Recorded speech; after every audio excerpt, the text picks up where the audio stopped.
I would like to introduce to you the woman leading this conversation, whose life work has actually continued to encourage me and inspire me the more I get to know her. She's a friend, and she is from the innovation industry and tech economy, as they say. Please welcome Ilaria Chan. Ilaria? Hi, everyone. Hi, Ilaria. How are you? Hi. I know you're tuning in from San Francisco. What time is it there? Midnight. Midnight. Wow. Yes. It's such a commitment. You know, guys, Ilaria is currently the group advisor for social impact investment at Grab. Grab is Southeast Asia's largest tech company and the third world's largest transportation platform, which is operating in 8 countries. She was formerly an executive director of the sales and trading division of Goldman Sachs New York, focusing on Asia equities. Ilaria is a private investor, a board of director of humanitarian organizations, and also an advisor to San Francisco's Women Entrepreneurship Empowerment Initiative. Above her stellar CV, actually, this woman is a committed follower of Christ, and I'm really encouraged. So Ilaria, please take it away. Well, first of all, thank you so much for the invitation, Earl, and the rest of the team. You know, just the passion to put this together and you know, having done a number of webinar talks, I know how thankless it is, but every detail needs to be right, from making sure everyone's on mute or not on video. So thank you so much. Welcome, everyone. I'm so flattered that I'm able to spend time with you from 11 different countries, I heard. So wow, thank you so much. What an honor. You know, times are crazy right now. What crazy times. In fact, just a few hours ago, I'm currently in San Jose, California. I've been spending the past 3 months of lockdown here. And just tonight, there were literally explosion noises and helicopters circling our skyline. And it's just apparently riots were breaking out just 2 blocks from where I am, because I'm sure you guys have heard of the murder of a Black man in Minneapolis, George Floyd, and has caused riots to break out all over America. Now, America alone is not in chaos right now. My hometown, Hong Kong, currently is also being tangled by darkness and protest and unrest, and change is unraveling as we speak. And I'm sure, you know, looking at some of the countries that are present, South Africa, I do not even believe I know how to speak about everything that South Africa has gone through its whole life.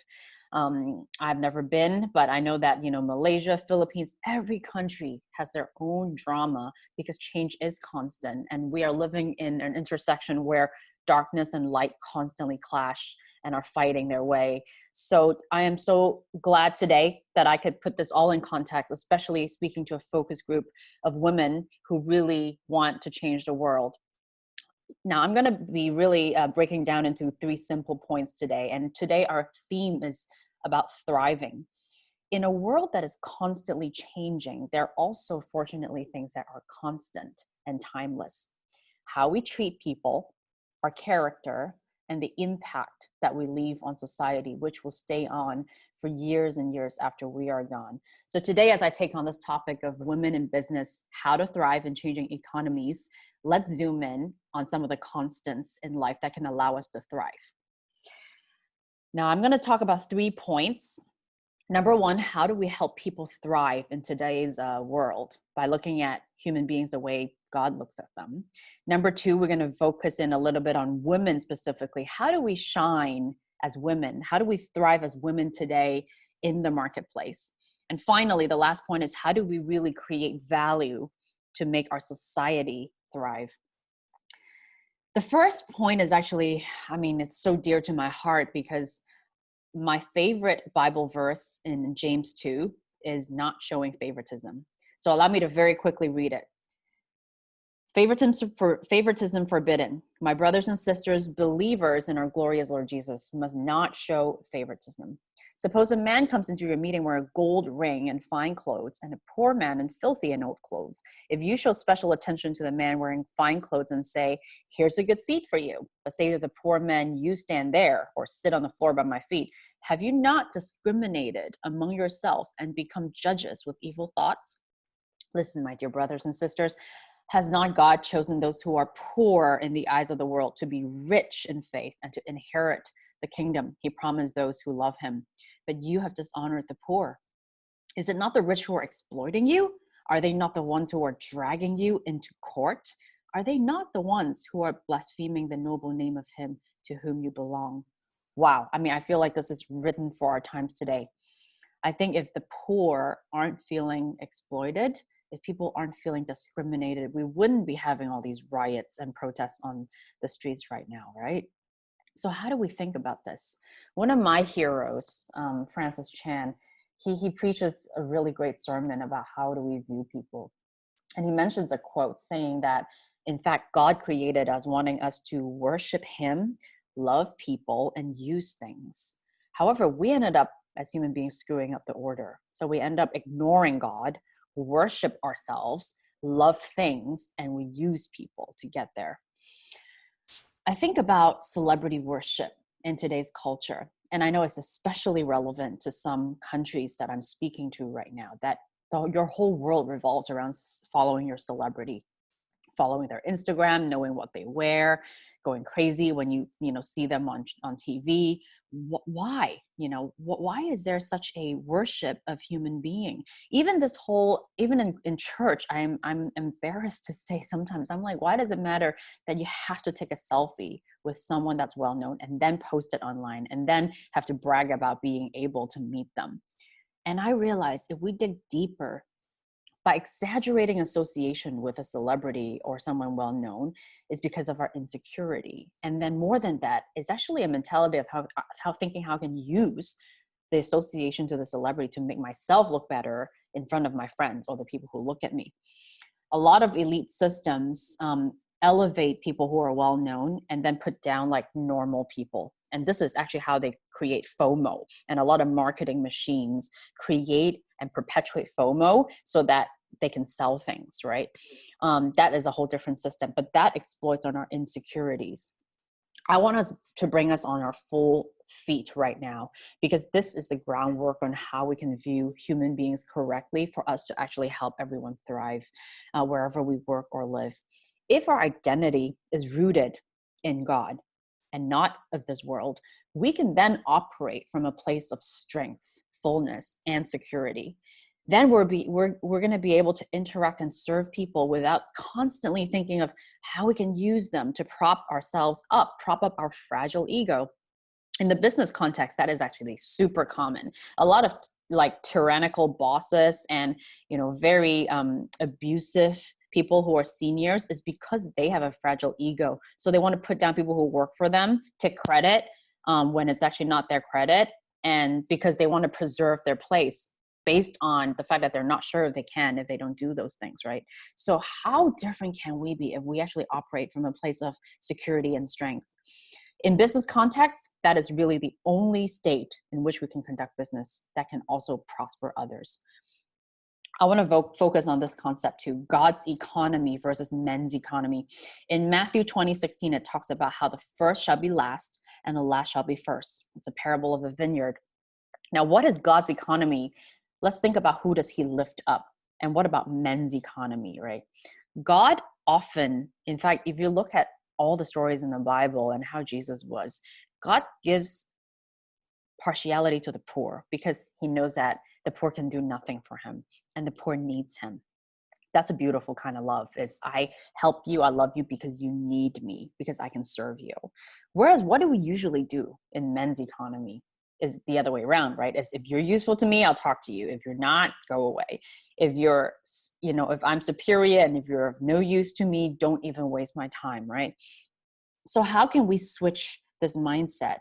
And how can we find that place between making money and having commercial success, but also helping people? I feel like one of the fallacies and faults really in how society operates is that they separate commercial success, career success with charity and social impact. It's as if those things are separate. They're not. But this flawed model of thinking, hey, I gotta when I work, I gotta make the most money. Commercial success comes first. I gotta squeeze every person, oppress every person to make every extra dollar. And when I get really, really rich, then I'll throw a few loose pennies back and donate to charity. Then I'll call myself a philanthropist, pat myself on the back and feel good about myself. No wonder our world is so screwed up, because actually, how do we look at the world is that commercial profit as we grow businesses, and social impact, which all it means is doing something that helps society grow and do well. There is an intersection that is able to give a sweet spot to the world, but at the same time also give a sweet spot to your commercial interests, to your profits. Now, I encourage everybody to draw a Venn diagram when they go home on your line of work, this whole zone and area, and then the intersection of the impact socially that you want to give, whatever kind of charity that you want to have, and then look at this middle part, this sweet spot. Do they overlap? Is there an opportunity for you to advance your career, prosper that side, but at the same time, lift up people and bring people up as you grow? I'm looking at a lot of world examples. 1MDB in Malaysia. I mean, if only the former prime minister had some other way to make money than to bankrupt your country and lie about where the funds are, right? Let alone murder people to cover up your lies. Think about Bernie Madoff, Harvey Weinstein. I mean, all these people that use people as if they're useless in order to feed their own ego, in order to make quick money. I even recently watched the documentary on Imelda Marcos. I was shocked that, a first lady of a country can just bankrupt and steal money that are supposed to be building roads to buy shoes. I mean, something is just a little bit distorted. But if we follow God's teaching, the first shall be last and the last shall be first, then we may be able to emulate some leaders that we really admire. William Wilberforce, who abolished slavery when it was very inconvenient for him, but he managed to restore dignity to the otherwise people who were regarded as cargo, and say slavery no more.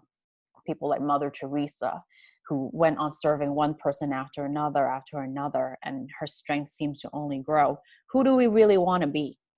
I also want to say, actually, the funny thing too is a person may feel like they can momentarily be first by taking shortcuts to make money. Without the honor in what they're doing, they think that they can accumulate wealth. But oftentimes these things are also very, very short-lived. Let's think about everyone I mentioned.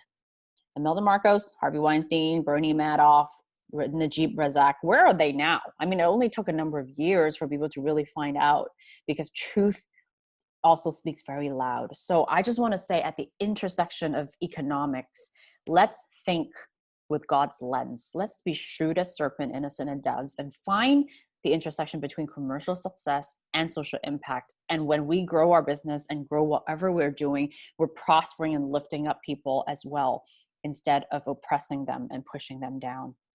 I can go on, but there is limited time. But if you guys are interested about calling, about businesses that have enriched people, you can reach out to me later on, or reach out to Earl or anyone from this forum. We'll be more than happy to point you to resources. Now let's focus a little bit on number 2 as women. How do we shine?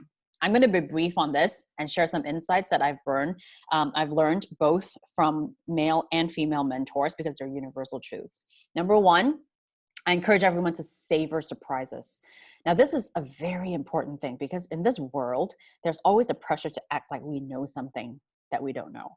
And that actually stops people's progress and gets people into trouble and stops them from growing, especially in this changing economy when we constantly have to learn something different, right? The best people in this world are not afraid to admit that they're not sure.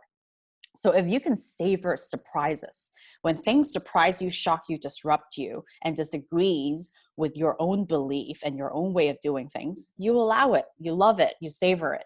And then you rethink things, find new solutions, build resilience, then you can truly be great. This is a problem, especially with people who are older, 40 years, 50 years old and older, because we have confirmation bias. We're stuck with the way we're doing things, and we don't want to allow people to challenge the way we think. I encourage us to all savor surprises and welcome challenges and welcome ourselves to be reshaped. Number 2, very, very important, especially for women. We have to be empathetic, but resilient. Women were awesome at being empathetic. We're made to be interdependent. We're made to be sensitive and understand other people and converse. But however, if we're not resilient, if we cannot stand our ground, if we don't come back over and over to stand for what's right and find the solution or close that deal or get a piece of truth through, if we're only empathetic, then we're going to just be doormats, which unfortunately, I think for many centuries, because of how the infrastructure and system is set up, women has become that. I encourage modern women today, especially modern women of Christ, to be empathetic and resilient and be unapologetic about it. Number 3, we have to lift each other up, lift other women up. When I was in Wall Street on the trading floor, some of the worst people who bullied me were not men, they were women. And why? I don't know. I don't really know. Maybe there's a sense of competition. Maybe because there's so little of us that, we're advancing and getting promotions. The women feel like they got to be territorial. There are many reasons, right? But there's this mentality of, if I went through such a hard time, you shouldn't have such an easy time. Let's not be that way. If anyone in the audience has watched Mean Girls or Bridesmaid, the movies, you'll know that they're successful and funny because there's a lot of truth to it. Let's not be one of those girls, because sometimes we can be our worst enemies. I encourage everyone to read Bob Iger's book, The Ride of a Lifetime. He was the most former Disney's president. He always writes about how when he was junior, he remembered people who were nasty to him. And he told himself, I'm not going to be like that when I'm a senior guy. How the world will be different if as women, we treat each other like that and help each other thrive. One of my last points on this number 2 point about women thriving is, how can we learn to be a star maker? One of my Hollywood producers who was really famous told me that he became successful because he constantly makes people stars. He doesn't need to be the star, and he's happy to be the number 2. That's why everyone wanted to work with him. He's the producer of the Lego movies, Aladdin, Sherlock Holmes, It 1, It 2, and The Two Popes. And he's made over $4 billion in box office. He always tells me his faith has allowed him to be okay to be the star maker and to not be the center of attention. As women, let's also have wisdom about that. Women tend to fall into the trap of wanting attention. It's part of wanting to be relational. It's part of a lot of things that are inherent in women. We want to be loved. We want to be treasured. But if it comes out in the wrong way, we then constantly seek attention. And that is the opposite of being someone who holds up people, builds people up, and becomes a star maker. Let's be the star makers. Now I'm going to conclude my talk by pointing into this focus. How, as women in business who are rooted in God, how can we help create value for society and help society thrive? How can we give life, create business models that give life? How can we serve as a nurse that gives life? How can we be a rapper that gives life when we produce music? How can we do all these things and give life? There are many examples, but in my field, which is tech is supposedly the best thing. It could be deflationary, democratizing. It is a neutral platform that gives everyone a voice. So let's just talk about Netflix, right? Whether you're a billionaire or you are just a middle-class person, you pay the same amount of money, you can get a Netflix account, you can enjoy the same level of 24-hour entertainment and convenience. That's what tech at its best should be. LinkedIn, all of these products are supposed to give everyone a better life, a better version of what their life can be. However, many times if we create models of operations that puts money first and oppress others, then we will create products that will end up that way. I think a lot of consumer products that allow or push people to overconsume is one of the examples. There's some products that are created to make people really addicted. There are some products that, or even modes of business that keeps promoting people by pitting them against each other. If you don't compete against them, if you don't take out this or that, if you don't kick out your colleague, then you're not going to get a promotion. Whether it is in the product you produce or the way you run your company, let's ask ourselves, are we helping and serving others? Are we creating a value where it is sunshine for everybody? Or are we creating this limited pie mentality where if I don't grab it for myself, someone else will grab it. These are two very, very different mindsets. Sunshine for everybody or land grabbing mode, limited shrinking pie. I will end with this quote. My mentor told me that when we try to promote ourselves, then we constantly have to fight tooth and nail to keep ourselves up there, desperately striving to self-promote. And it's very exhausting. However, when God promotes us, he will keep us there because it's effortless for him. His yoke is easy and his burden is light. So should we take his yoke, and if he wants to keep us up there, he will. If he doesn't want to promote us, there's nothing to worry about anyways. Let's just be content with where we are. We are created as human beings to give away glory, not hoard it. And all the greatest heroes and business people and world leaders in history, they're not hoarders. They're the people who enable others and lift up others. I rarely hear people say, hey, I admire the Kardashians so much because they shop so much and make me feel so good about myself. I don't hear things like that. But I do hear people say, wow, I owe all my success to the founder of Guinness Beer, because aside from building a successful beer business, they created schools, welfare, Bible studies, affordable housing, paid us well, allowed our whole country to thrive. Let's do that. Let's create businesses that help people thrive and help people flourish. Thank you so much for your time today. It's an honor to be able to speak to you.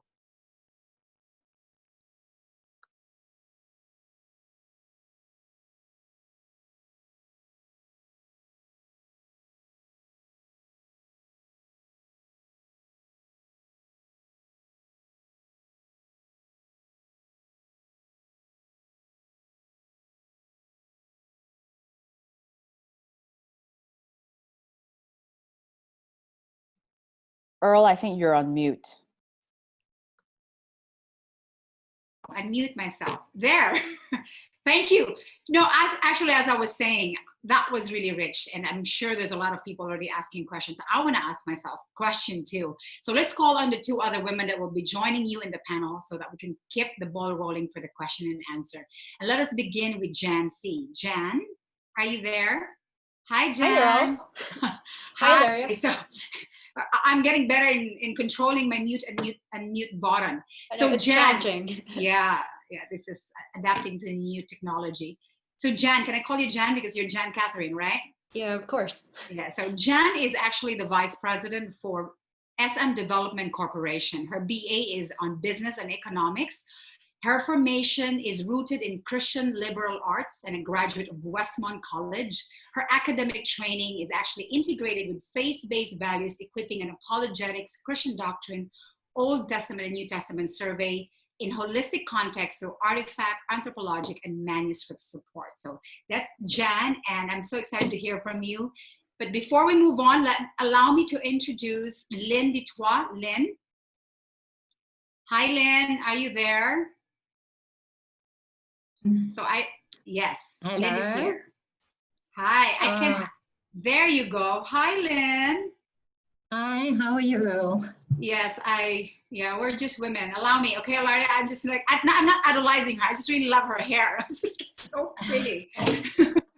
Yeah, so Lynn thank you, Lynn. I know you're coming from South Africa, and Lynn has been in the pharmaceutical business for over 40 years and started and sold pharmaceutical businesses during this time. She is currently the CEO of the EuroLab group of companies, the largest generic oncology company in South Africa, and she's also a philanthropist. And Lynn is actually a grandmother and has two grown-up children who are also in the business with her. So it's so exciting to hear from her and have this diverse women with different kinds of experiences provide something for us, for all of us who you are attending this Zoom webinar.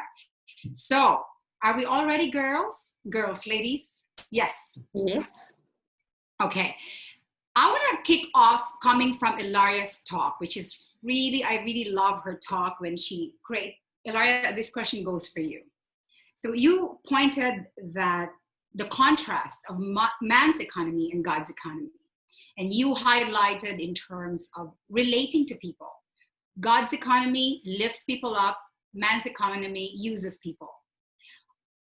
What was your foundation?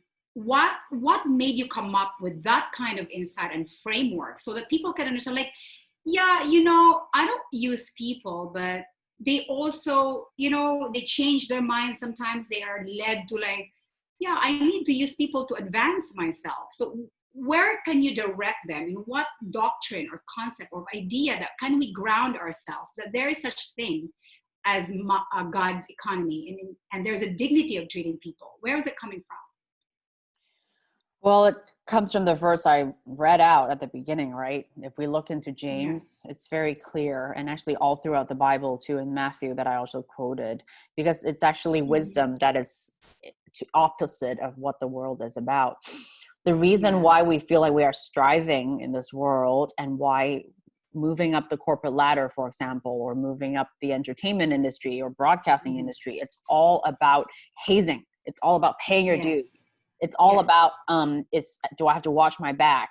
Why? Yeah. It's because of men's economy. Because in the fallen world, you have to toil and you have to slave away to earn a little bit. Now, if we use the kind of evolution mindset of, hey, the stronger will snuff out the weak, there's nothing wrong with it, then that's men's economy. We have rationalized why we can kick out the weak, why the homeless people can be suffering like this.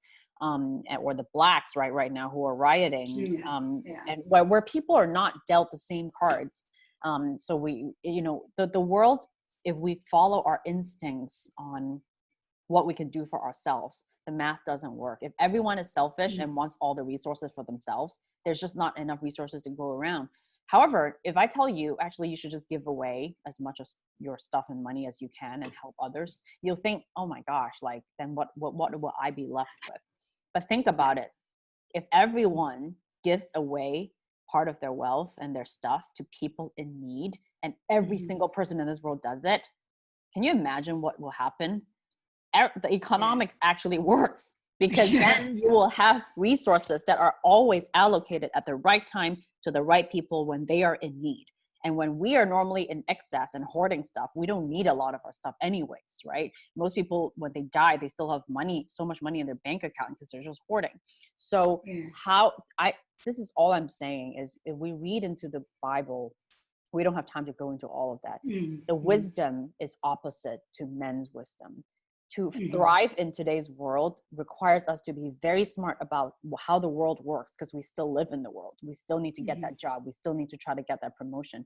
But we need to have God's wisdom so that we don't fall into the trap of treating men as if they're not made in God's image, as if they're not valuable. Yeah, I really got that, right? So coming from the context of man created in God's image. So Jan and Lynn, if you have something, you want to add something, we're going to move on to the next question. You want to contribute something? Sure. Well, I know that there was this very strong idea, like that arose around the 80s or 90s, and it was the idea of looking out for numero uno, which is basically like that very self-interested, only looking out for yourself. And I mean, yes, there is the Christian aspect does give a greater purpose to it and such, but what we actually see in the practical sense that when you actually create the looking out for numero uno can give you short-term gains, but when you actually make it a scenario where everybody wins, like if you can develop a win-win situation, then that's where everyone actually prospers and we could move on. And that actually reflects a lot of the teachings like in Christianity and such, of helping out those who are weak and really, I guess, dealing with people fairly and even going beyond that. Yes.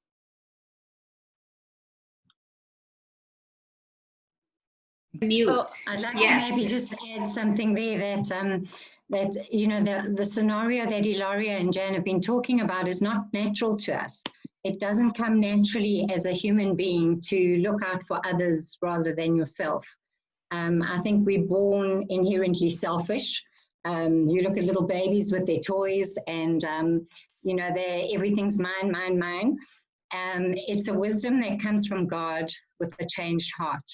when, you know, the Lord spoke in the Gospels about sharing your coat with your enemies, and loving your enemies, and giving to the ungrateful, who can't give back to you. That's not natural human instinct. You know, we give to people who can give back to us, you know, instead of inviting the poor around our table and those that can't actually repay us and give back to us.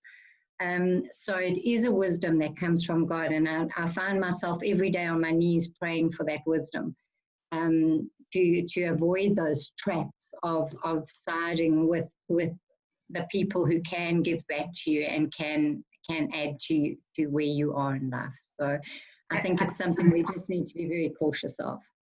Yeah, I really got the, can you hear me, guys? Yes. I really got the Imago Dei concept, to look at man in the image of God. So let's move on.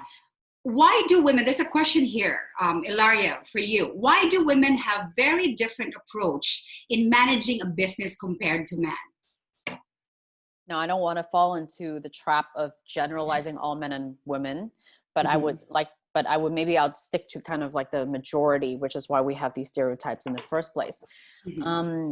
Women, we're born to be relational. We love getting together and share our feelings even when we're kids. We like to get on the phone with our girlfriends, have catch-ups. We're grown to be nurturing. We are relational. We're interdependent, and we are good at multitasking.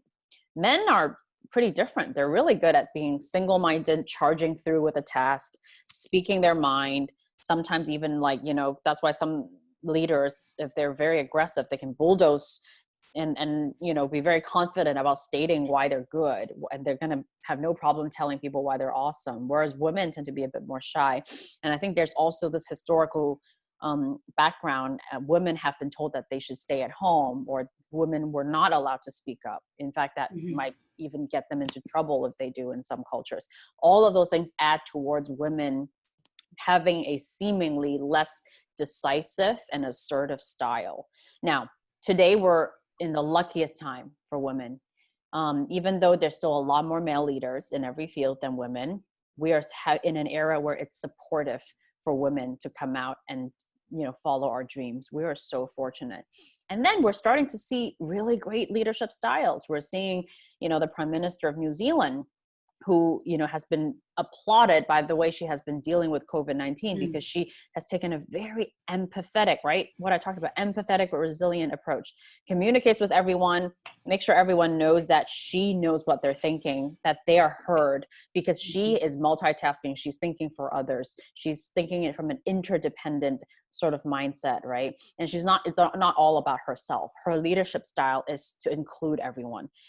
That cannot go wrong. I mean, when you manage businesses, it's just that we need to augment as women our assertiveness as well, because as leaders, most of the time you will know more than the rest of the people, and you will actually have to make a decision before everybody else knows what's going on and lead them through it. So, but you can't just sit there and wait for everyone to give consensus and say yes, right? So you need to lead, and that's when you need to have that charging, bold courage that a lot of our male counterparts have. That is the wisdom. So I would say, to answer your question, business management styles differ because we were born differently. We have different strengths. We're complementary, but there's also historical reasons, that historical contexts that have shaped what women think, how they should behave, coupled by what the world is today, right? The pressure, bam, you get pretty different, you know, styles. But there's no right or wrong. There's no men better than women, women better than men. We're simply different, and we should complement each other. Thank you for clarifying that. So there's a question. Thank you for that, Ilaria. There's a question for Jan. Jan, the question here for you is, what's the best way for our business to pivot so we can still be profitable? So because, you know, I'm sure everybody's hurting right now, right? So any sense on that? You know, right now really is a tough time, and it goes back to having the right perspective, first of all. You know, it's easy to, we as business people, we look at short-term value and long-term gain, right? Which one would you choose? Will you fall into something that will give you immediate comfort now? And I guess if you could really weed out and choose like that long-term gain, then you could really strive to adapt. So first of all, you need to assess your situation see its effects. Like, be honest with yourself. I mean, no matter how bad the numbers are, it's going to do you no good if you lie to yourself and try to make you feel better. Next thing is stay level-headed. The best solutions that we find in our office, from what I've seen, is actually when the person's relaxed and we could think outside the box. A lot of our meetings revolve around food, and because we could talk casually and bounce off ideas, how are we going to solve this? The next thing is, I guess, gather advice. Like, be humble, be open. Like, we recognize that, you know, the ones who have the answers really are the market. Like, who is your audience? Who are you reaching out to? Even say the girl who serves us coffee in our meeting rooms will actually will be open to her opinion on our design, for example. And then from there, then you could really look for ways to improve, look at avenues, maybe then for growth, to upgrade, like things you could change technologically, or maybe you might even find avenues of new opportunities, ways to make more profit, actually. And finally, like, be steadfast but flexible in its implementation. I guess that's kind of a straightforward answer, like, I get a process which I would recommend. But Lynn or Ilaria, would you have anything to add to that? No. That's great. Thank you. You hit the nail on the head. Yeah, there's a question here. What will happen to the small, medium companies? Do they have a future during this pandemic, or what's going to happen to them? What's the clear assessment, Ilaria, Lynn, Jan? Lynn, why don't you go first? Okay, no. So small, medium companies, I think every company has an opportunity to survive. I think it's how we look at the business. And yes, we have to look at it in a different perspective. And I think this reiterates what Jan was saying earlier, whether it's you sit around a table with everyone in your business and say, how are we going to do things differently? How are we going to make sure that everybody can still benefit within these difficult times? So, for example, my brother has a sandwich baron franchise here in South Africa, and they weren't allowed to go back to work until sort of level 4. But again, none of the businesses had started, so they didn't have a customer base. And as we know, turnover drives business. We can have the best ideas in the world, but if we don't have turnover, we don't have a business. So what he did was he staggered his staff coming back. So some of them would come on a Monday, Wednesday, Friday, and next week, only 2 days in the week. And the other team of staff would come on 2 days and then 3 days the following week, to give everyone a chance to at least earn some money, get back into work, pay their bills. So, and then come up with different products that they could maybe offer in terms of not just the sandwiches. Maybe there's something else that could come in at a better price to serve the community better. So I think it's a matter of getting together. You can, doesn't matter how small, how big your business is, there's a way around thinking and brainstorming together to come up with different strategies. Do you share that idea, Ilaria or Jan? Yeah, I mean, I actually think, you know, everything Lynn said was spot on. I would add that I think small and medium, a lot of businesses will go out of business, not just small businesses, right? Large businesses are in trouble too, in need of being bailed out.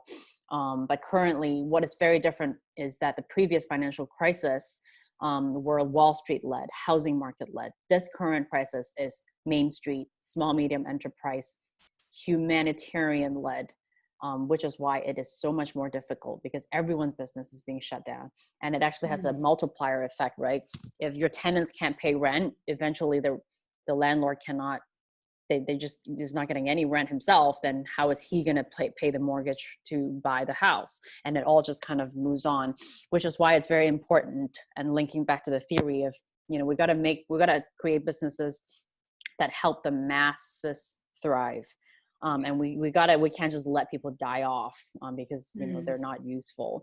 Currently, it's showing us how important it is to support small, medium enterprise people, whether you are in the position of being a creditor, you know, you can lend money, or you can actually create businesses or help change businesses to employ people, or maybe at the expense of paying for a very expensive enterprise solution for your company. Maybe you can pay less, buy less of that, and then, you know, employ more people, which is what Grab is doing. We're trying to lay off as little people as possible. In fact, we haven't laid off anyone since the COVID, because we've been trying to cut costs. We've been trying to cut costs in other ways that we can in order to preserve people's livelihood, right? That is really important. But I would say to the small, medium enterprise people, you got to work hard. Unfortunately, it is unfair right now what's going on. You have to find ways to be creative, to generate sales, to procure your supply chain, to find creative ways to get your name out there.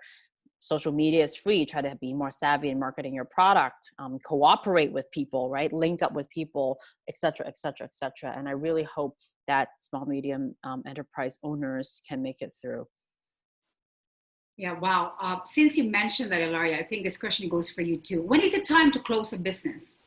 When do we decide that it's time to close a business? What if you feel that it's actually very simple, I think, and I hate to say it, because I say the same thing to Silicon Valley founders, is when all the people around you, including yourself, no longer believe in the success of your business.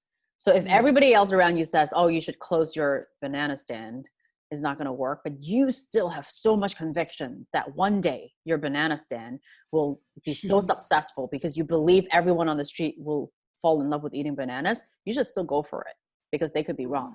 That's what happened to Mark Zuckerberg and all these other, you know, really successful people, is no one thought they would succeed at the beginning.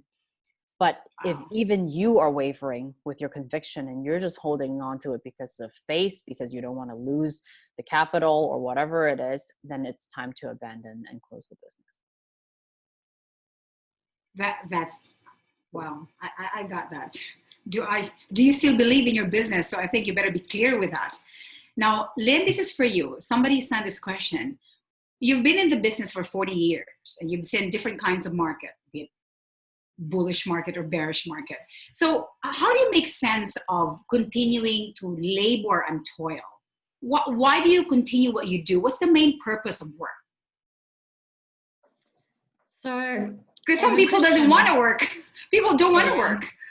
And they can enjoy the interest, right? Sorry, just to finish it up. They can enjoy the interest of their parents that have worked for years. But what's the beauty of work? What's the main purpose? Why do we need to work? So I would come from a Christian perspective. And if you read throughout the Bible, from the book of Proverbs, from Solomon, the wisest man who ever lived, all through Jesus's parables, and all the way through the Word of God, he says, someone doesn't work, don't let him eat.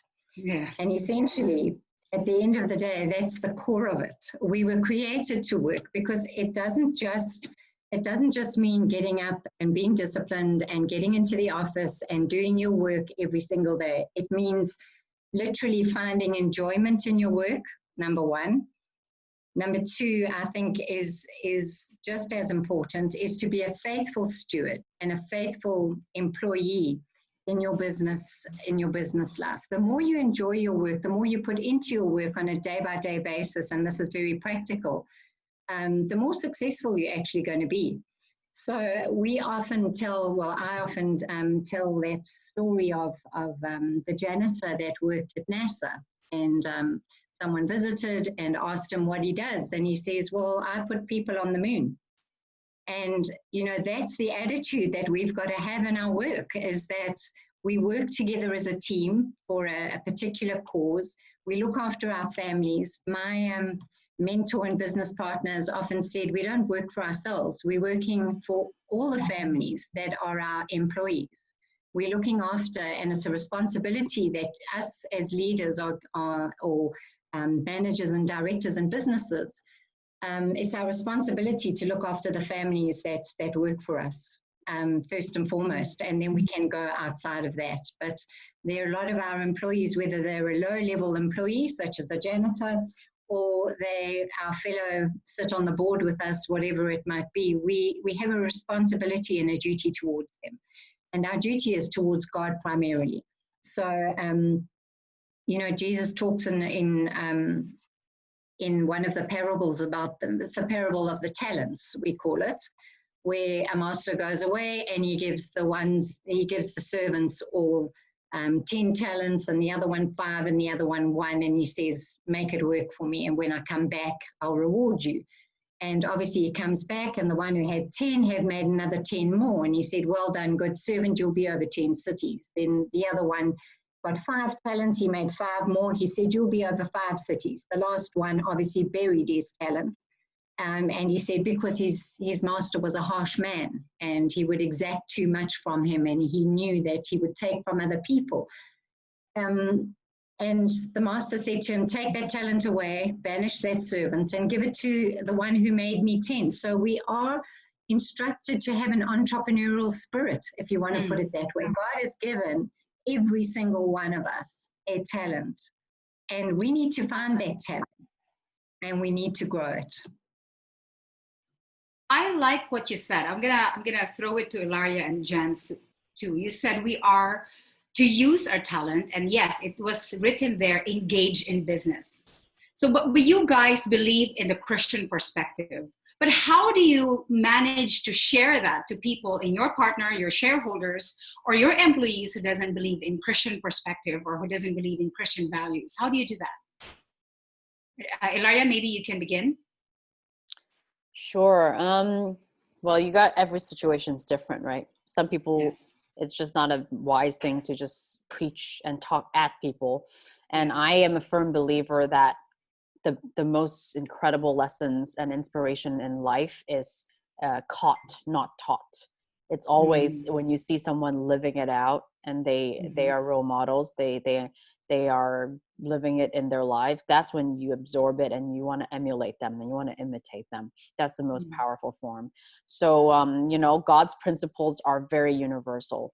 You know, when you build a life that is about service to others, about diligence, about being honest and being sacrificial and being a good steward of what you're given, there you can't go wrong, truly, whether you're a believer or not, whether you put a God label on it or not, because God created this world to thrive based on those principles. So let's just not talk and live it out. And when people see the fruits of your work, when people remember how they feel because you treat them so well, they cannot not be affected. I mean, it's just actually a very simple formula. So I always work with people that I don't like in my whole life. And when the younger me, you know, I like to put people in place. I like to tell them exactly how they're wrong in the sassiest way I can and make sure that other people know too.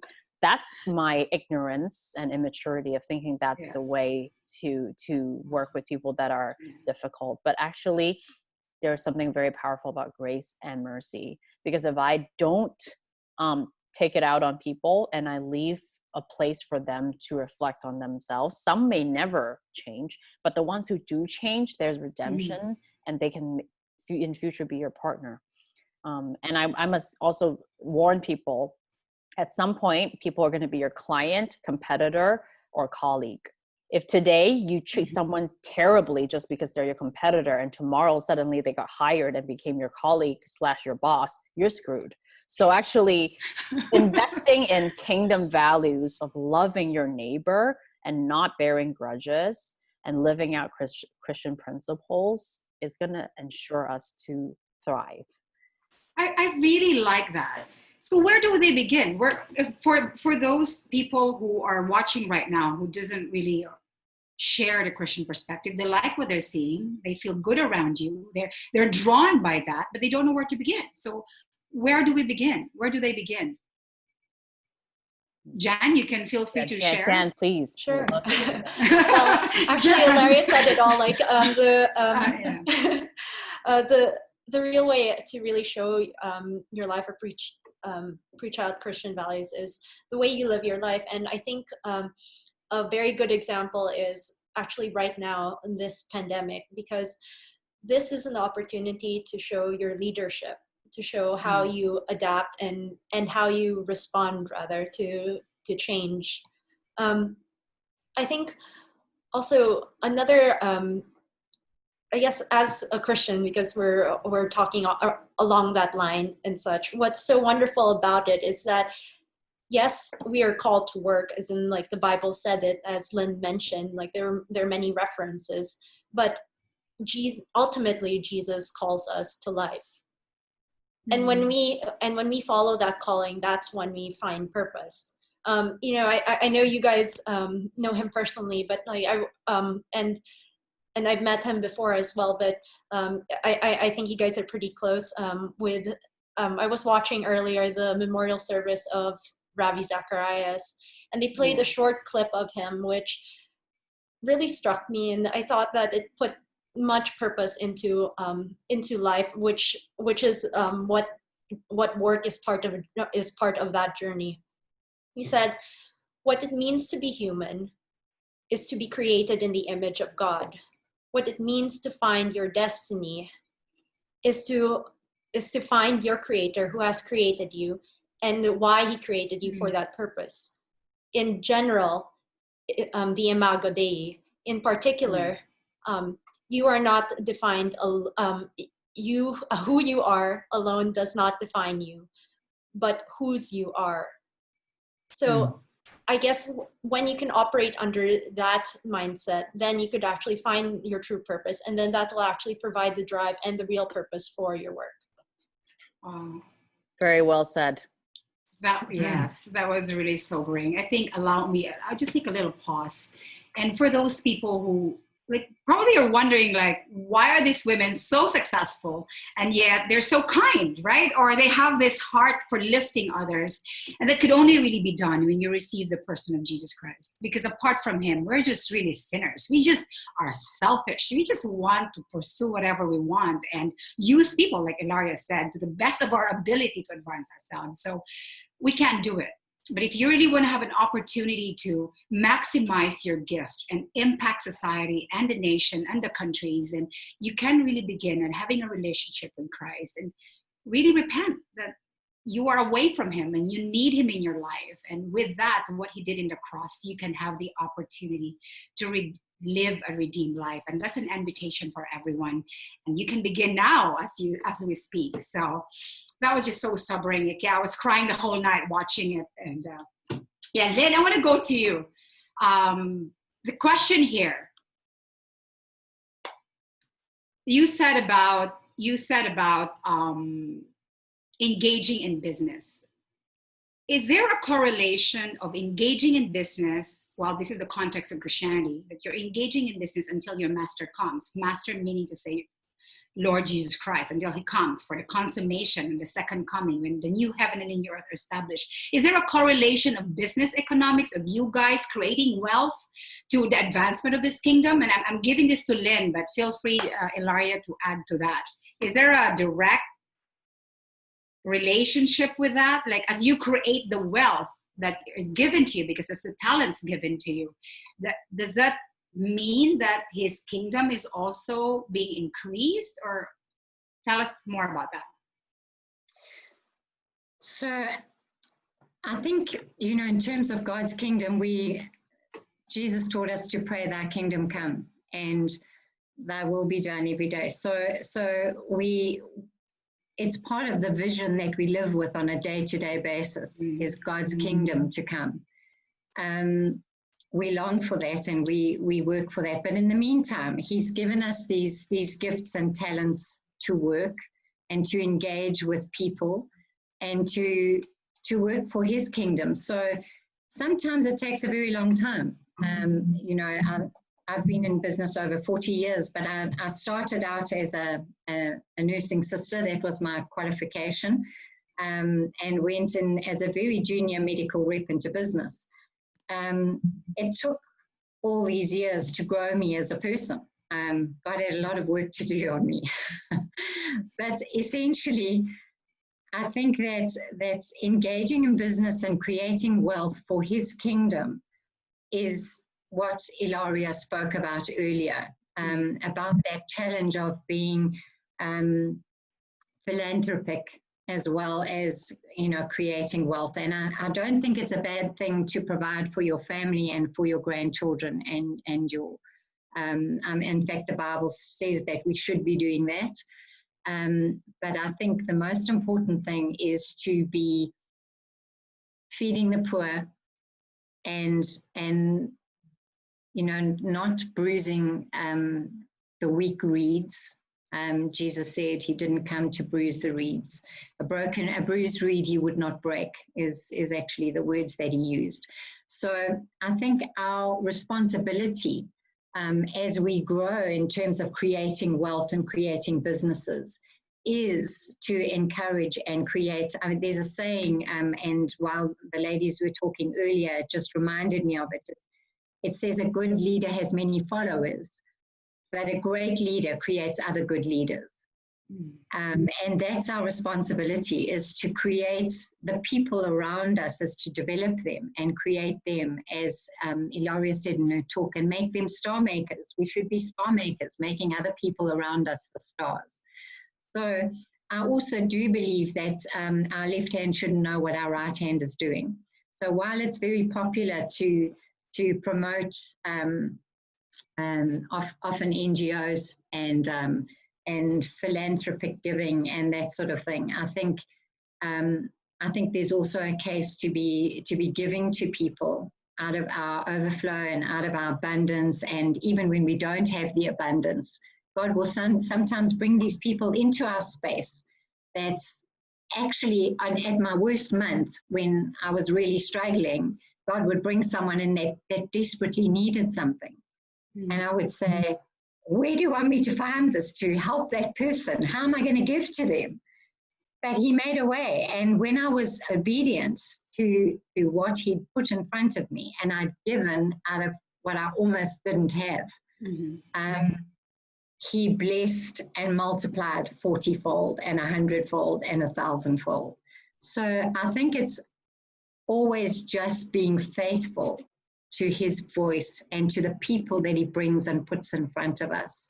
And then with our obedience to seeing and recognizing that need, that he just opens the windows of heaven. And he doesn't always do it immediately. Sometimes it only happens 10 years later or 20 years later. I mean, I learned to tithe when I was earning 200 Rand a month.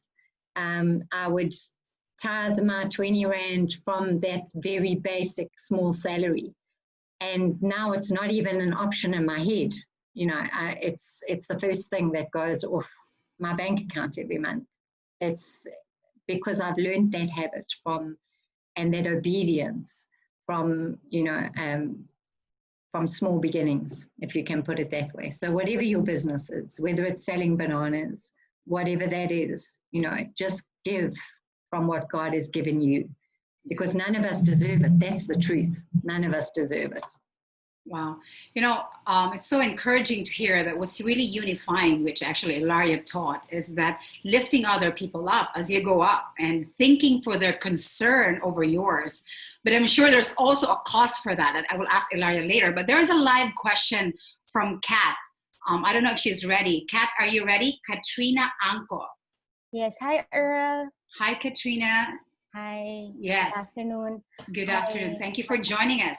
Yes, your question. Okay, so my question is, what strategies have been effective for you so far in terms of helping Christian men you directly manage to, you know, really work excellently for God, like to flourish also? I think the work styles are very different. Like women are naturally more, you know, organized and detail oriented. Yeah.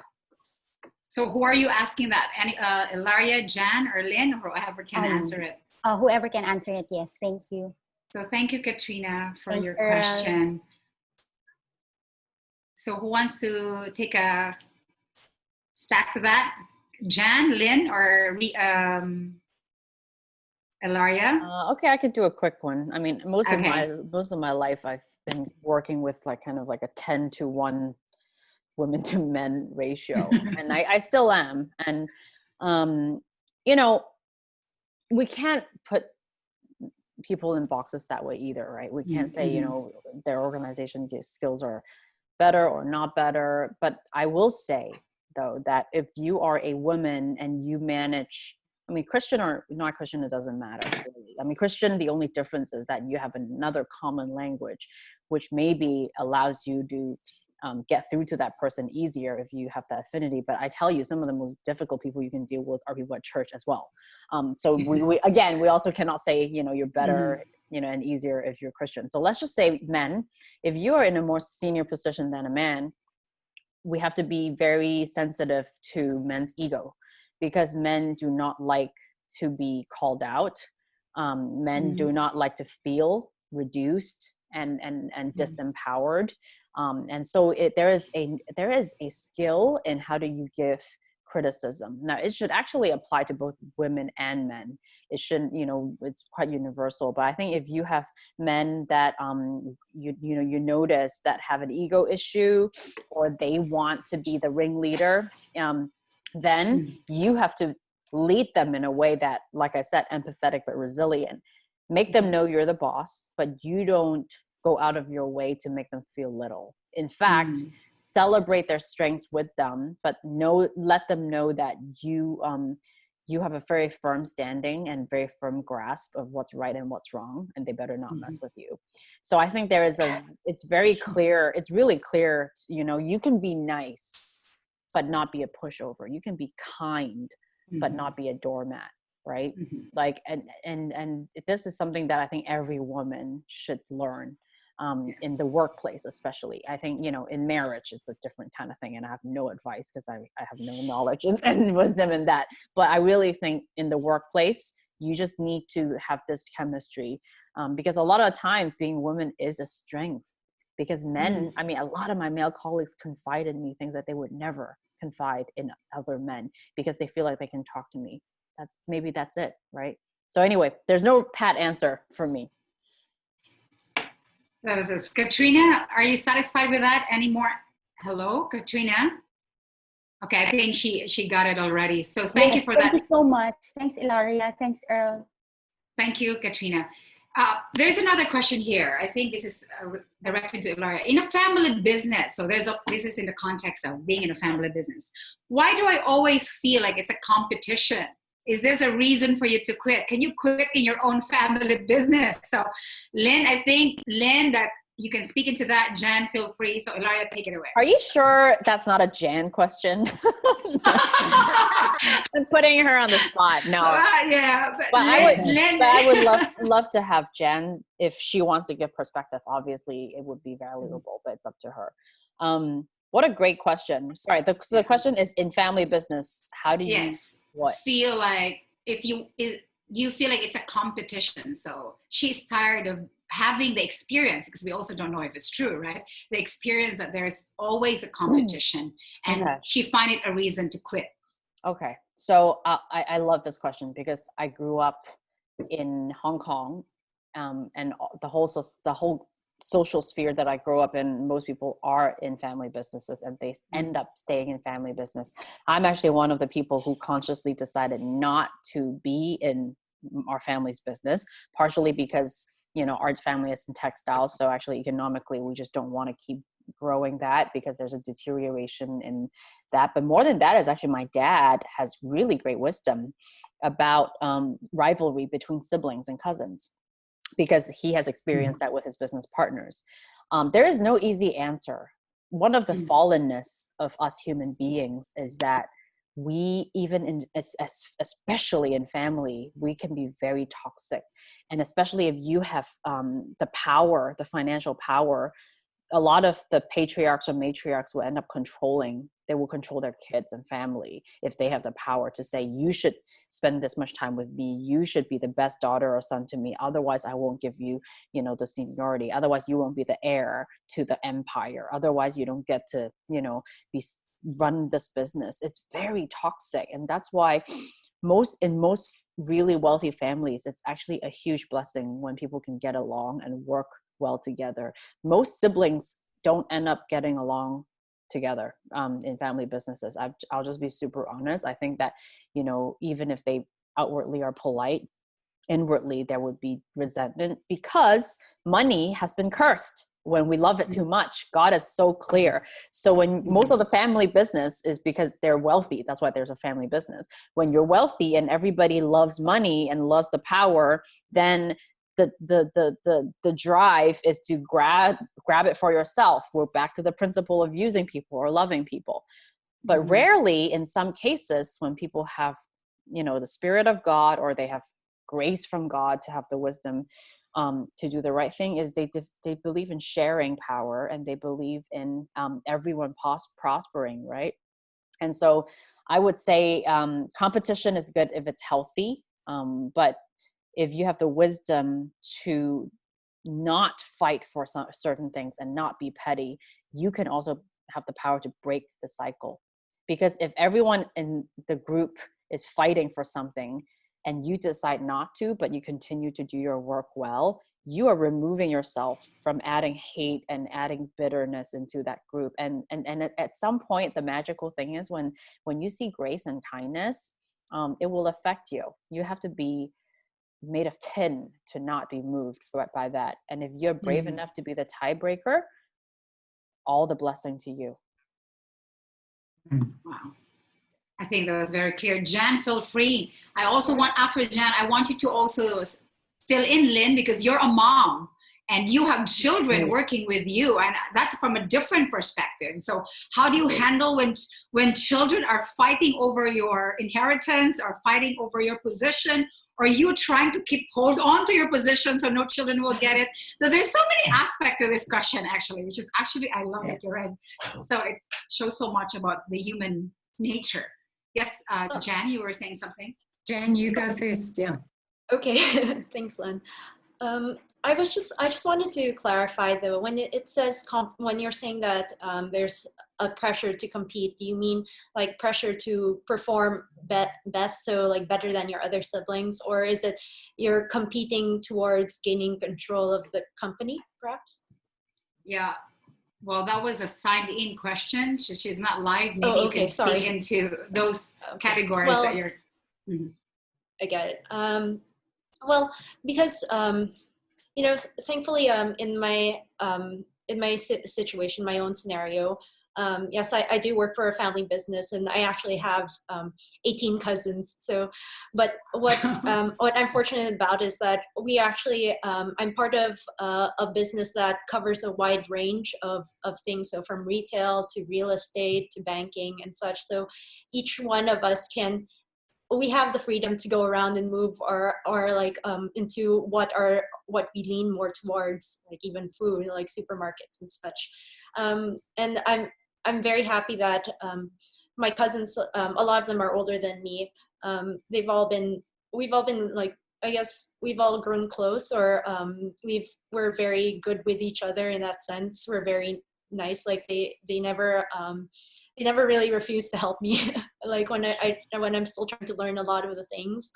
But I have seen it a lot. I've seen this scenario where people, like, they really fight over their inheritance, fight over the business, and they'll bring each other to court, and that's really terrible. And we're also, at least in my family, we're also taught that that's a very terrible thing and very sad, because above the business and all, like, it's really people are what matters. There's a Chinese proverb, an old Chinese proverb that my dad told me that, money can always be made, but human life cannot. So it's just going to show you that you have to still value life over money, because once it's lost. But money will always be, there's always an opportunity to make money.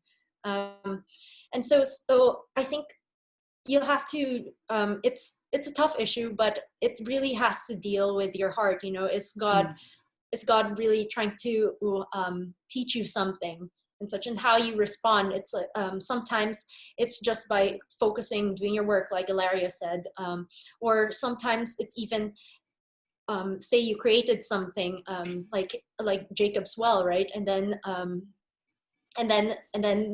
other people will destroy it, but then you have to just keep on moving, build up another well. So it really depends on your relationship with Jesus, and I guess it really depends for each family and the size of the business and such. But the principle really just goes back to your heart, like to your motive. Thank you, Jan. Lynn? So I think this is a really difficult question, and I think there were two parts to it. I think the lady asked, first of all, if it feels like a competition, and the other part of it was, is this a reason for me to quit? Now, I think although family businesses are desirable, especially for me talking as a mom and a grandmother, we all want our children to be involved in our businesses going forward. It takes a lot of wisdom, and it teaches you a huge amount of lessons. Things like patience, like having to count your words before you even say them, because words can destroy and hurt, but they can also lift up and be encouraging. It humbles you to say sorry when you're wrong, and especially in front of family members. I think there are times where our decisions are not always right and not always perfect. And in fact, I've learned that our children and younger people that are coming up in the business teach us, older people who've been so set in our ways for so many years, they teach us amazing things, and they open our eyes to completely different perspectives and different ways. And it's so exciting, actually, if you're willing to learn. So I think we shouldn't lord it over anybody. As older people in the business, we should encourage the young thoughts, wisdom, entrepreneurship, and ideas, and explore them together, because I think they're really exciting. Most importantly, I want to say, never quit. Don't be a quitter.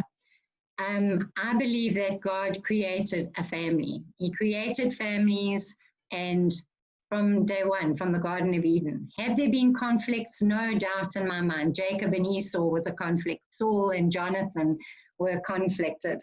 The brothers in the prodigal son were jealous of one another. You know, God shows us that it's our human fallen nature that unfortunately is selfish and wants to lord it over other people.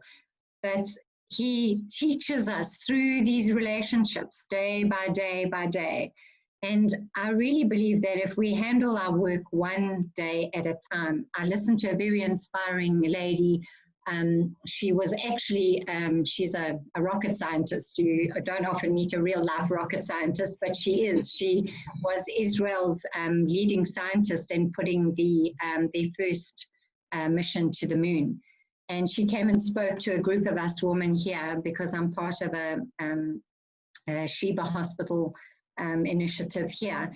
And she came and spoke to us, and she said, first of all, the thing that struck me about her is she said, we want to change the world. They don't want to just change the way things are done within their country. They want to change, have an impact on the world. And the second thing was, she said, every day, when I go to work, I try and do things better than I did it the day before. Not the same, not that it's a drudgery. She said, I try to do it better. And that really stuck with me. You know, we can think we've had a good day at the office. You know, we've had a good work day, and we've done this deal, and we've concluded that, and we're moving forward. We've launched a new product. But tomorrow, I have to do it better than I did it the day before. And I think if we can even remember that principle within family businesses, we come to our work every day with a different attitude and a different perspective and something new. So I think that's really important. The other thing is, if you can't change people, which we can't, only God can change a heart, I believe. I've had so much experience where I've prayed to the Lord about a certain situation, and either he's changed me, or he's changed the other person, or he's changed the circumstance. So God is so much bigger than we even imagine in our heads. I mean, he says that he puts kings in power, he removes them. Look what he did to Nebuchadnezzar in the Bible, David, Pharaoh. God can do these things, which we can't do. So I think we need to have faith, and we need to grow our faith in times of adversity, even in family businesses, and to trust God that he will make a way where there seems to be no way. That's really beautiful. That's what makes Christianity so unique and distinct. So there's a question from Italy. Her name is Stephanie. Are you there from Italy? Stephanie wants to have a question, but before she will come in, I have one more question for everyone, because I really appreciate the point that Ilaria is driving in terms of being in the economy of God and the economy of man. I think there's really a decision you have to make if you're going to pursue and be there. Either you do the economy of God or man. So that's a decision you have to make. You can't say that I like what they're getting, but I want to also forward what I think is right. Because that leads us to the question, which I will throw to everybody. Who sets the standard? It seems to me you don't know each other. You come from different parts of the globe. You have different businesses, but you're unified in your values. So who sets the standard? Who calls the shots on what's right and what's wrong? How do you ground that? As we're waiting for Stephanie from Italy, who wants to take a shot for that? Sorry, can we clarify, set what standard? Like the values, the value system. Like you're both, three of you are very clear of how to run your business inside the context of following after God's economy, so following his ways. Who is to decide, or where do you ground your decision of what's right and what's wrong? Well, I think that the cop-out answer is God, and then we're done. Yeah. But really, truly though, if I may just go quickly first, is that I'm still learning. I don't have it nailed. I don't have it figured out. Every day I am like, if you're thinking through issues of like layoffs to save the company, if you're thinking through, exposing people that are not doing, things the right way, or frankly, just even like making sure people know you're doing a good job. Like, to what extent is it self-promotion, shameless self-promotion? To what extent is it just letting people know something that they don't know, right? Everything is most of the stuff is a wisdom call. Some things are black and white, and every day we just need like daily grace to try our best. That's it, because it's hard, and the world is more competitive than ever now. And the world is much more, the rich poor discrepancy situation is much worse now. We're experiencing reverse globalization since World War II, which means that every nation is more hostile. Corruption is everywhere, and we have so many world leaders now that are just crazy. So how do we actually live each day? Nobody, God sets the standard, but each day we just need daily bread. We don't have it figured out. That's my answer. Jen, would you like to say? Oh, wait, you can go ahead, Lynn. So yes. I think, that's essentially there needs to be an absolute moral law somewhere. And I think there needs, everybody can say I'm a good person and I have good values. And I think that it's important that we challenge ourselves in terms of what do we think is good. What might be good for me might not be good for another person. Another person might think that's, in a different culture from a different country, that their values are good. I might think my values are good. So I do believe that there needs to be an absolute standard that we can turn to. And as coming from a Christian worldview, I do believe that that's the standard that God sets in the Bible. I think even if you look at some of the questions that were asked of Jesus, when they came to him and said, good teacher, and he said, why do you call me good?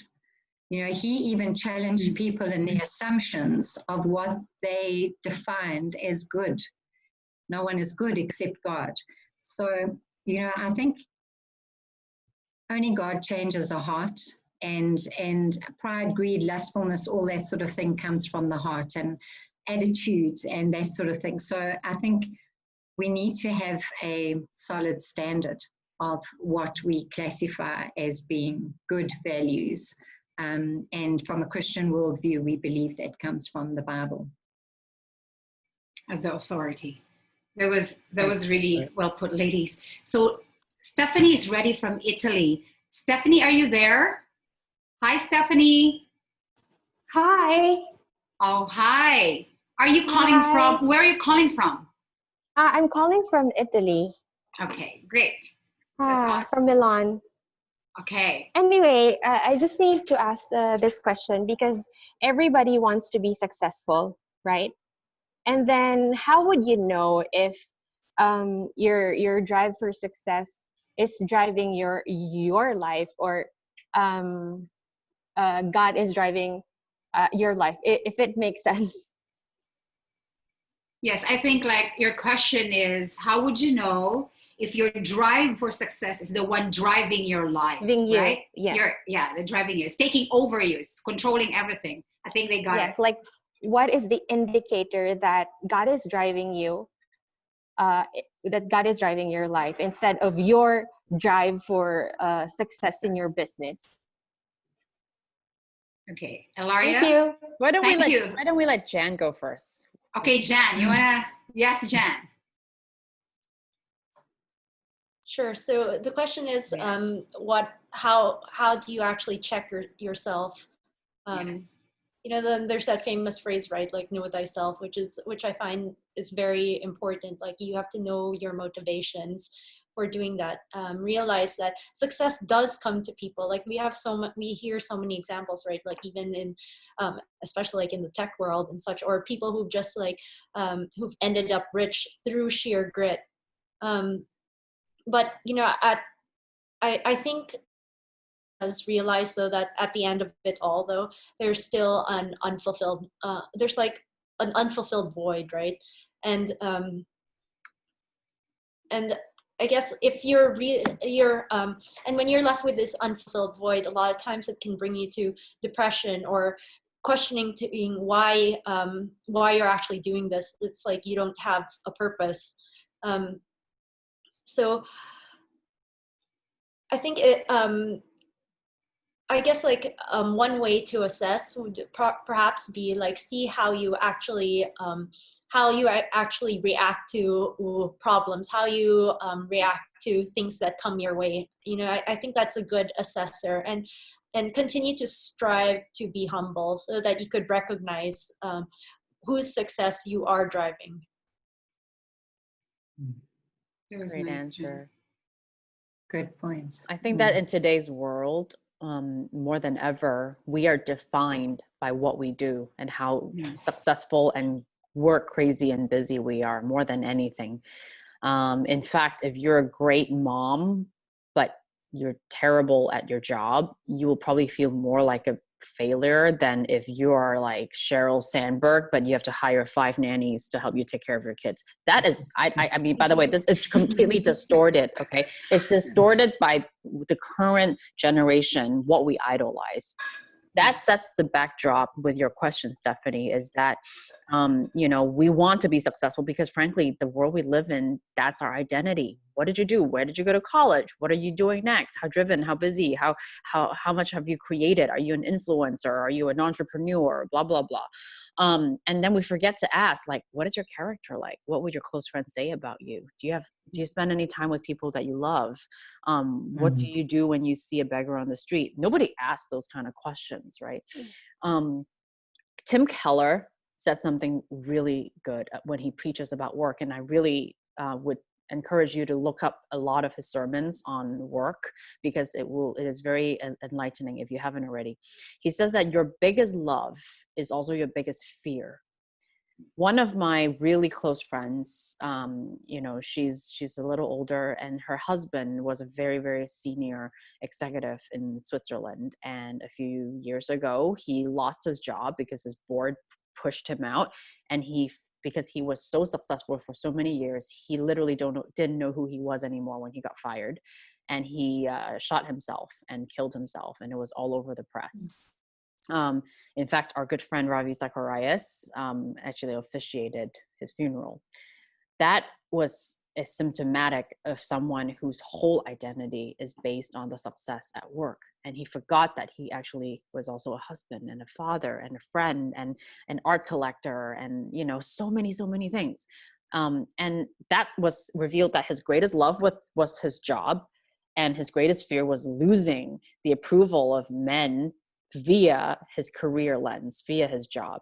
So I would encourage all of us to check if tomorrow something happens and we are no longer in the capacity to do our work, or we're no longer get approval from people by the success of our work, will our whole world shatter? Will we want to die? Will we want to hide in a corner? Or will it be a hit, but yet it won't destroy us? Will we still be able to stand on our own feet and appreciate all the other things that God has made us to be? Every relational thing, everything, like this COVID crisis has caused a lot of people to lose their jobs, not because of their own fault, but because of circumstances. It actually helps people see the simple things in life, that actually all we need is rice and toilet paper and our family. No one's complaining about not having a Prada purse and going to Milan to go shopping, right? No one's complaining that they are not getting those things. They're just thinking about the simple things. I would encourage everyone to think about, when everything's stripped down, what is your biggest fear and biggest love? And if that is your career and work, definitely pray very hard for God to move your heart to see your true identity, which is not based on what you do. Yeah, that was really, really good. J.K. Smith said, "You are what you love." So it's time to reorder desires if what you love is not going to last. So thank you for that. We're not yet done. We're about to, but please don't forget that you will be having sent a review, a feedback form after this webinar. It will be redirected to your chat boxes for the evaluation form. And if not, please use this link later that somebody's going to type in the chat box to hear from you, so how we can improve, what topics we can talk about. And here for the last question, ladies. This is, it's such a great conversation. I'm really enjoying a lot. I'm learning a lot from you. And I hope you're also enjoying it. I'm sure our attendees from around the globe, from 11 countries, are enjoying. There's a question that's been lurking. This is my question. I have my question for you. This is regarding the Great Depression. I was reading through the Great Depression.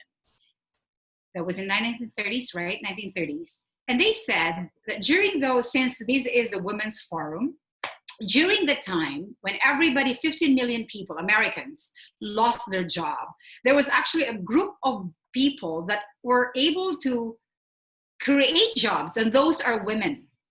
I didn't really know much about how did they do it. What was just said in the report is that they took the jobs that men refused to do, but of course they're paid less. So that's the scenario in 1930s, and now we are in a global pandemic. Is there such thing that women can do something that could push us to, create new jobs for us, or, create new businesses that we can learn from the 1930s during the Great Depression, that pioneering spirit that Ilaria is talking about, that entrepreneurial spirit that Lynn is talking about, and Jan. So this is just kind of hypothetical, but yeah, I'm really thinking, like, could we learn something from the Great Depression? Why were they able to rise from that? And it's the group of women who did it. 24% of the population got the job, and it's women. And during this time, if there are no work and there's no business, can we as women do something? This is the Great Depression, so they were it was still in the war, correct? Or it was about to enter the war. About to enter the war.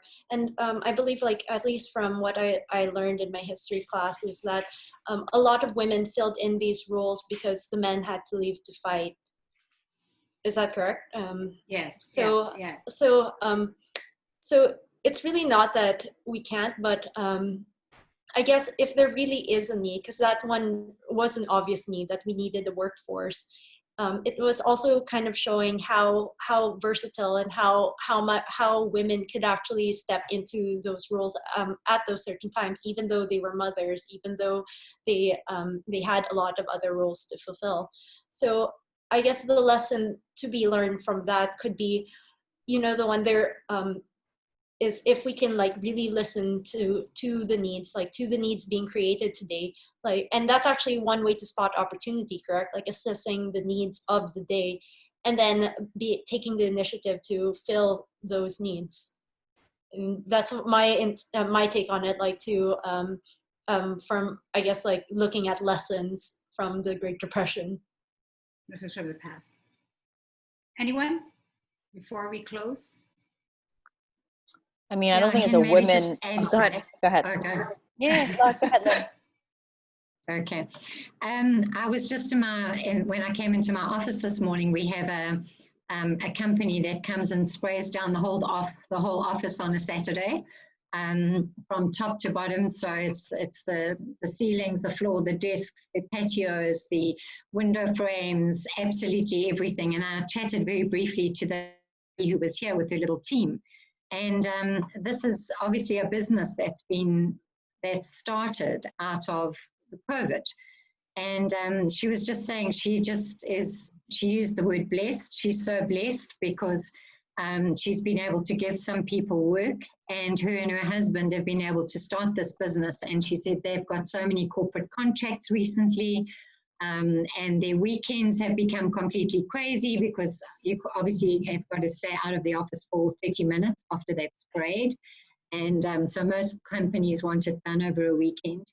And so, yes, I think it's all about detecting that need and fulfilling that need. And we can start so many different businesses sometimes just from listening. And I think we're so quick. I've often said in the sales environment, we go into a doctor's rooms, whoever it might be, to sell a product. And maybe, we'd go into, as a young representative, going into a physician's rooms who deals mostly with children and trying to sell them a blood pressure pill. You clearly are never going to sell one of those blood pressure pills to this physician because he specializes in children. But had the person done their homework before and recognized what the need of that physician was, they wouldn't be in there wasting their time and trying to sell a product to someone who doesn't need it. So I think it's very much about recognizing the need that exists and then coming up with new solutions and new businesses. And, I think it's a basic principle. And clearly that's what these women did back in the day. They saw where the needs were, and they went and addressed those needs and started amazing businesses. Good for them. Yeah. Well said. Great. I don't have much to add. They were, both spot on. I think that in the area of tech, a lot of people, because it's so glamorized now and people think that they can be a billionaire overnight, everyone's trying to be a founder. But in fact, the truth is, if the passion is to be a successful founder / billionaire, if that's the goal, then they will never make it. But if their goal is to actually solve a social problem, and then they are relentlessly passionate, and their creativity drives the solution much more than the money and prestige, some of them end up creating the most extraordinary products because they don't care about what the successful factor is. They're not trying to put their name on the newspaper. And whether you're solving a social problem or whether you're trying to create something that people love, know your why, and then the what and the how will follow. But if people don't know their why, people will be lost. So Earl, I think that's great to bring up what women can do, but I will say it's the same for both men and women. Like, you create businesses that can add value to what society still lacks. That's why there's still a value to a demand for this product, right? And as women, you take one step further, you try to identify your unique strength, both as a woman and as an individual yourself. You try to find the intersection of what you're good at and what you love doing and what the society needs. And you can probably find something that, will be unique to you. So I would encourage people to do that right now. I think that we will close in that thought. It's really well put. And thank you so much, Ilaria. I think we really had a great conversation, and I'm sure everybody's learning a lot and a lot of things to consider and think things through. And we would love to hear from you. And after, please, you leave this webinar, you will be directed for an evaluation. And for those people who would want to come alongside and support this ministry, you will be also directed how you can support us through your prayers, through your resources. But above all, thank you so much for joining us for this wonderful, amazing packed women who has such a heart for contribution for society. But above all, it's really driven by the why they're doing this is because we want to emulate what they learned from the person of Jesus Christ, and they're just going to be stewards of what's given them. So thank you very much, Ilaria. I know it's 1 o'clock. It probably is 2 a.m. in San Francisco right now. We want to let you rest and sleep. So thank you so much. If you want to have something to say, say to the attendees, please feel free. And I will see you again if you want to join us for next month. We will be talking about the very famous gender issues. So that's a hot issue right now that never stops going. So we'll talk about that next month. So thank you once again. Thank you, Lynn. Thank you very much, Lynn, from South Africa. Thank you. Thank you, Jan. Thank you. You are amazing. You can address the women before you leave. So we're gonna say goodbye to them and have rest. And probably, Lynn, you can lead us into prayer to close. Sure.